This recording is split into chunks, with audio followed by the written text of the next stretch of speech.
Comment affronter une impasse?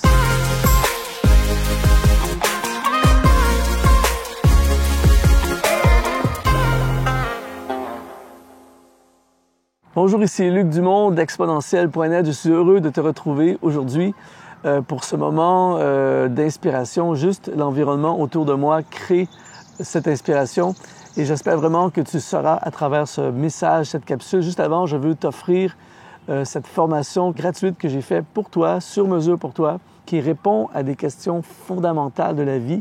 Ça s'appelle les 4 réponses pour le succès de ta destinée.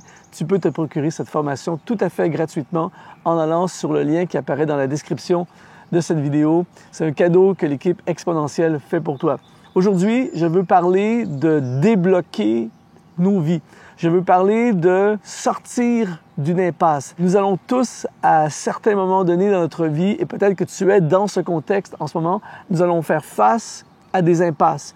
Et la particularité de l'impasse, c'est qu'elle nous bloque, elle nous paralyse, elle coupe nos espoirs, elle nous écrase, elle nous entraîne parfois même dans des voies d'abandon total parce que c'est une impasse et on ne voit plus d'issue à notre situation. Peut-être qu'en ce moment, alors que tu regardes cette vidéo, tu fais face à une impasse financière, une impasse familiale, une impasse dans ton business, une impasse dans ton ministère. Tu regardes en avant et tu ne vois plus au-delà, tu ne vois plus d'horizon, tu ne vois plus de lumière au bout du tunnel, tu ne vois plus de solution à ton problème.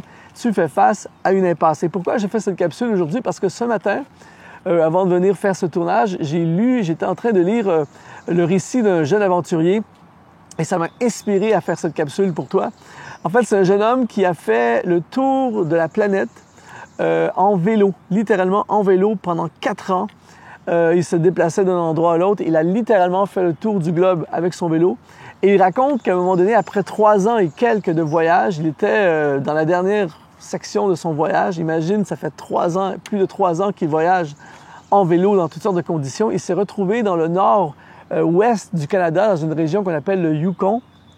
Et il y avait une seule route pour amener en Alaska pour qu'il puisse prendre le bateau et traverser jusqu'en Russie et finir son voyage en Europe. Donc, il n'y a qu'une seule route possible. Et il y a eu un barrage policier parce qu'il y a eu un feu de forêt.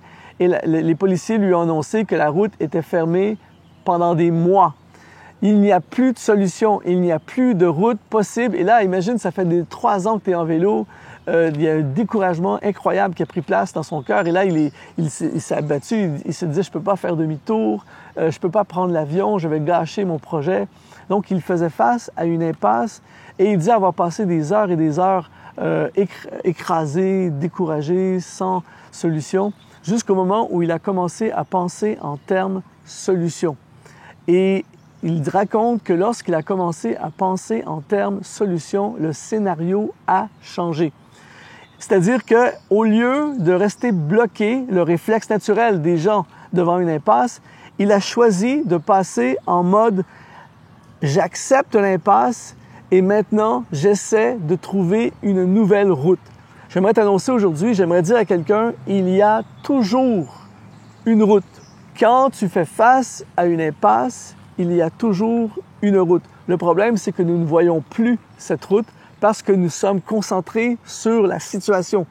La route est bloquée, il y a un incendie de forêt, il n'y a plus de solution, mon projet est fichu, alors qu'il y a encore une route, mais on ne la voit plus. Mais lorsque tu passes en mode « il faut que je trouve une nouvelle route, j'accepte cette impasse, maintenant, nouvelle route », eh bien, il a commencé à réfléchir et là, il a fait un truc qu'il n'aurait jamais fait. Il a trouvé un genre de canoë, et il a mis tout son équipement, son vélo dans le canoë, et il a descendu une rivière jusqu'en Alaska, près de 1000 kilomètres dans la rivière. Les gens ont commencé à dire « c'est fou, les rapides, tu n'as pas d'expérience, les feux de forêt, les ours, tous les dangers de la route », mais il était focalisé sur « il faut que je me rende à destination ». On essaie une nouvelle route. Il a fait quelque chose qu'il n'aurait jamais fait à moins de faire face à une impasse. Et finalement, il a pris la rivière qui l'a amené jusqu'en Alaska et il a fini son voyage. L'impasse aurait pu mettre fin à son voyage, mais puisqu'il a accepté l'impasse, je ne peux pas changer cette situation, je cherche une nouvelle route. Et j'aimerais dire à quelqu'un aujourd'hui, c'est exactement la même chose pour ta vie et pour ma vie. Tu es en route vers ta destinée, tu avais un projet universitaire, tu avais un projet de bourse, tu avais un projet d'entreprise, tu avais un projet de ministère, et là, tout à coup, bang, il arrive une catastrophe, il arrive une difficulté, il arrive un blocage. Et là, tout à coup, tu n'as aucune idée comment tu peux continuer ta route. Mon ami, accepte l'impasse. Au lieu de tomber en mode « c'est de ma faute, j'aurais jamais dû faire ceci, j'aurais jamais dû m'associer avec lui, j'aurais jamais dû dépenser mon argent dans ça, j'aurais jamais dû... » Au lieu de passe en mode « il faut absolument trouver une nouvelle route. » Et je peux t'assurer, je ne sais pas c'est quoi, mais je peux t'assurer qu'à partir du moment où tu cherches une nouvelle route, tu vas trouver une nouvelle route. Il y a une route pour toi qui t'amène à ta destinée, car avec Dieu, il n'y a jamais d'impasse. Pourquoi? Parce qu'il fait des chemins là où il n'y a pas de chemin. Et j'aimerais dire à quelqu'un aujourd'hui, il y a un chemin pour toi, il y a une route pour toi. Accepte l'impasse. Cesse de te faire écraser par cette impasse, cesse d'être découragé par cette impasse. Il y a une route pour toi, une route d'espoir. Tu ne la vois pas parce que tu es concentré sur le feu de forêt. Tu ne la vois pas parce que tu es concentré sur le blocage que les policiers ont fait sur la route. Mais il y a une rivière juste à côté que tu ne vois pas en ce moment. Mais à partir du moment où tu dis « OK, l'impasse, c'est ça, je ne peux rien y faire. Maintenant, je vais commencer à regarder à d'autres possibilités. » Tu vas voir une rivière. Je t'assure, cette rivière, normalement, tu n'aurais pas voulu la prendre. Pourquoi? Parce que c'est inconnu, c'est inhabituel, ce n'est pas ce que j'avais prévu. C'est ce qui nous frustre souvent avec les impasses, c'est parce que ce n'est pas ce que nous avions prévu.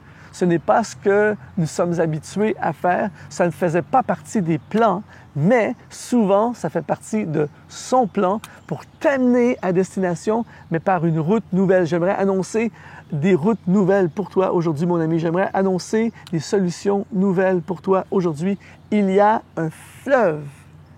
Là où c'est bloqué, il y a un fleuve qui peut t'amener à ta destinée, à ta destination. Alors aujourd'hui, on accepte le blocage, on accepte l'impasse, on ne peut rien y faire, on ne passe pas plus d'énergie dans cette direction, on cherche une nouvelle route. Et lorsque tu cherches une nouvelle route, eh bien, tu es propulsé dans une nouvelle dimension de ta vie. Alors aujourd'hui, j'aimerais dire à quelqu'un, il y a une nouvelle route pour toi. Il n'y a plus d'impasse à partir de maintenant. Il y a une nouvelle route et tes yeux vont commencer à la voir. J'espère vraiment que cette capsule a pu t'inspirer. Je veux t'encourager à t'abonner à notre chaîne exponentielle.net.